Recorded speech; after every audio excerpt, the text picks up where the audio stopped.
Assalamualaikum warahmatullahi wabarakatuh.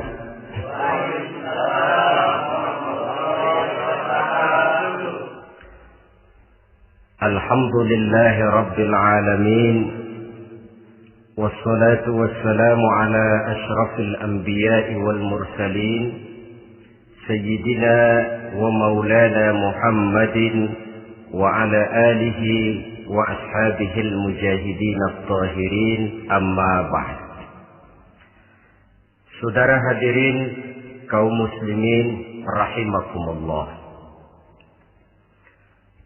Dalam kehidupan sehari-hari kita selalu berhadapan dengan dua hal yang berlawanan, dengan dua hal yang kontroversial kata orang sekarang, yang kita diharuskan memilih satu di antara kedua hal itu. Sejak kita bangun tidur sampai kita tidur lagi, selalu kita hadapi dua persoalan itu, yang benar dan yang salah, yang hak dan yang batil, yang pantas dan yang tercela, yang ma'ruf dan yang munkar. Persis seperti sebaik lagu yang lagi ngepop dan banyak dinyanyikan anak sekarang, madu di tangan kananmu katanya, racun di tangan kirimu. Tapi saya pikir-pikir, bagaimanapun kalau cuma sekedar madu di tangan kanan, racun di tangan kiri, adresnya jelas. Yang repot kalau kita sudah tidak tahu lagi mana yang madu, mana yang racun. Lebih celaka lagi di zaman sekarang, banyak racun mereknya madu. Kita terpedaya, kita terpesona, kita terpukau oleh racun yang bermerek madu ini. Kita minum dia yang akibatnya rawan di dalam kehidupan kita.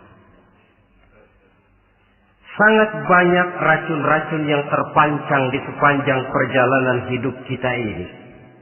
Dan dua di antara racun kehidupan itu akan kita bicarakan pada pertemuan kali ini, yakni arak dan judi, minuman keras dan judi.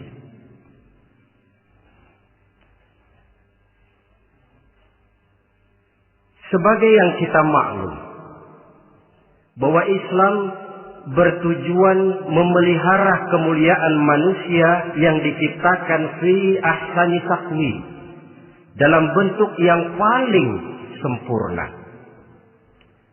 Arak atau minuman keras jelas merupakan hal yang merusak dari berbagai aspek kehidupan.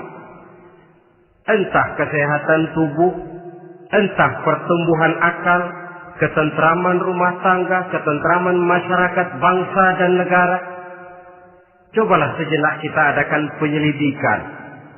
Kalau masuk kita ke dalam penjara, melihat sel-sel di sana, berapa banyak yang mendekam di sel karena urusan minuman keras. Masuk kita ke rumah sakit, berapa banyak yang dirawat akibat minuman keras, akibat stres yang dialaminya.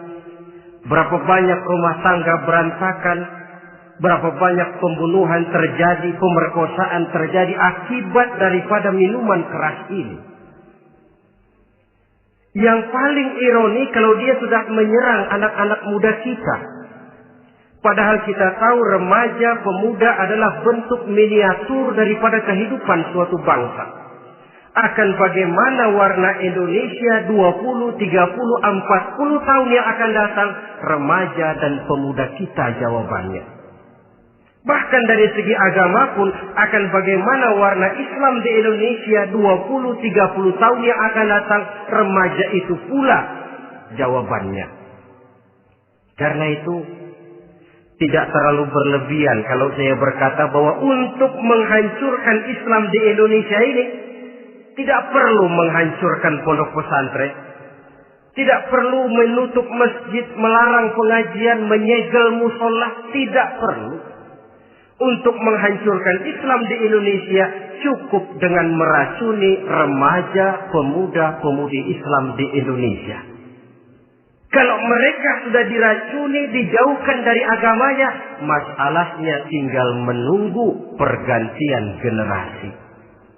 Maka yang jadi pilot proyek jelas remaja, pemuda, termasuk dengan menanamkan pengaruh minuman keras.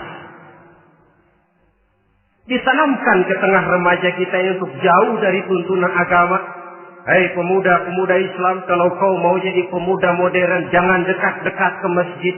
Masjid khusus 60 tahun ke atas.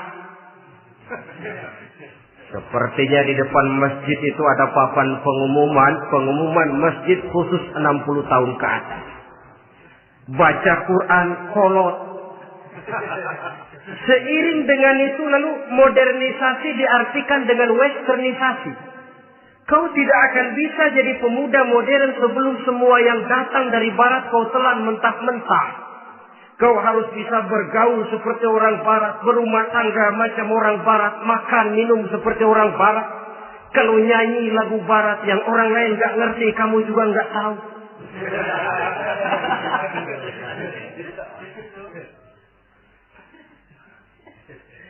Anutlah itu free love yang pada gilirannya akan mengarah kepada free sex alias samenleven. Isaplah itu ganja, morfin, narkotik. Jikalau sudah terlena kita dengan itu, maka kehancuran suatu bangsa sesungguhnya sudah dimulai. Penyakit minuman keras ini bukan cuma penyakit zaman ini. Masyarakat yang dihadapi oleh Rasulullah Sallallahu Alaihi Wasallam 14 abad yang lalu juga masyarakat yang kemaruk dengan minuman keras. Arab jahiliyah kalau sudah minum arak mabuk, tidak cuma minum, dia mandi pakai arak. Sistem pendidikan yang disampaikan Islam bijaksana. Mula-mula diberikan gambaran bahwa arak itu walaupun ada manfaatnya tapi ada bahayanya, dan bahayanya jauh lebih besar daripada manfaatnya. Tahap kedua diberikan pesan jangan mendekati sholat dalam keadaan mabuk. Padahal sholat 1 hari 1 malam 5 kali artinya makin jauh saja dia dari arak itu. Pada saat kondisi iman sudah memungkinkan, barulah turun vonis bahwa arak itu najis, perbuatan setan, jauhi. Yang ironi yang saya katakan tadi, racun mereknya madu. Kadang-kadang kita dibuai dengan iklan yang tidak mendidik. Saya pernah lihat ada iklan misalnya, Anda ingin modern, majulah bersama minuman ini. Atau minuman ini lambang pergaulan dunia yang maju. Modern diukur dari minuman. Yang jadi korban akhirnya remaja dan pemuda-pemudi kita. Saya teringat satu analisa dari Rasulullah Sallallahu Alaihi Wasallam. Beliau bersabda, Inna min asratis sa'ah. Sesungguhnya di antara tanda-tanda kiamat. Apa kiamat itu? Dalam arti yang umum, kiamat itu saat di mana alam ini hancur, bumi gempa, air laut tumpah ke darat, gunung meletus, planet-planet bertabrakan, lalu semua yang bernama hidup mati. Itu kiamat beneran.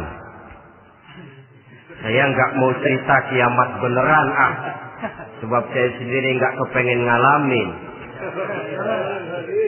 Yang sering kita ngalami ini kiamat kecil-kecilan, kiamat mini. Apa kiamat mini itu? Hancurnya sendi-sendi kehidupan sosial. Maksiat merajalela, munkarat menjadi-jadi. Yang ma'ruf dianggap munkar, yang munkar malah menjadi ma'ruf. Yang salah disanjung-sanjung, yang benar dicaci maki. Tuntunan dianggap tontonan, tontonan malah jadi tuntunan. Kan kiamat kalau sudah begitu. Pencungkiran nilai. Kenapa hal semacam ini bisa terjadi? Penyebabnya kata Nabi, pertama ayyurfa'al ilmu. Ilmu diangkat oleh Allah. Bagaimana cara Allah mengangkat ilmu dan apa maksudnya itu? Allah mengangkat ilmu itu, saudara, caranya pertama dengan mewafatkan ulama.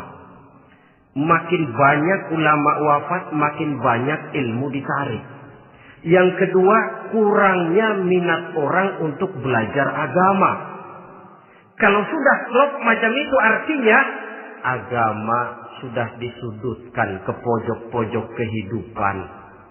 Agama cuma sekedar tinggal dekorasi.